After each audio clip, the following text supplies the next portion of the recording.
Free directement. Mais Univers Freebox s'est renseigné et affirme, lui, que c'est bien Free.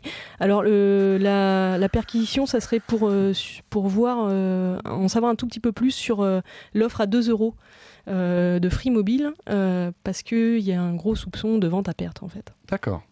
Donc, ils ont dû regarder un peu dans tous les documents, etc. Ça pourrait également toucher... il y avait eu des plaintes de l'UFC Que Choisir l'année dernière. Ça pourrait également être lié à ça. Donc D'accord. On n'en sait pas plus pour mais c'est vrai que pour l'instant, c'est un peu vaseux, voilà. tout ça. On n'a pas beaucoup d'informations. On en saura sans doute plus la semaine prochaine. Voilà, Free, qui s'est tombé aujourd'hui, lance le VDSL2. Alors, le VDSL2, c'est un super ADSL qui peut être parfois intéressant pour ceux qui sont près du central téléphonique. On peut arriver à des débits assez impressionnants. Et ça, il l'intègre dans les forfaits.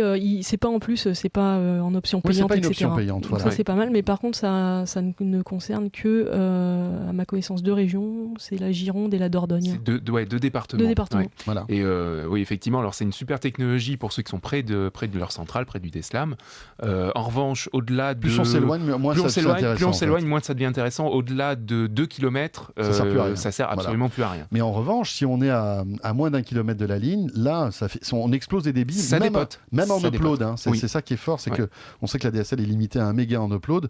Là, avec le VDSL2, vous avez des uploads qui sont monstrueux. Vous avez, je crois, plus de 50 mégas. Enfin, on est presque au niveau de la fibre optique. On commence, mais il faut être vraiment à côté. Il faut être à côté. Alors, ça concerne assez peu de monde, mais c'est quand même sympa d'ajouter ça dans les offres déjà existantes. Voilà. Et sans supplément, bascule automatique. Donc voilà. Alors, pour tous les amis de Dordogne et de Gironde, c'est super. J'imagine que ça va arriver dans les autres régions assez vite. Je crois qu'il faut que l'ARCEP valide aussi techniquement. C'est ce qu'ils ont dit, effectivement. Free a dit, nous on attend la validation, l'autorisation.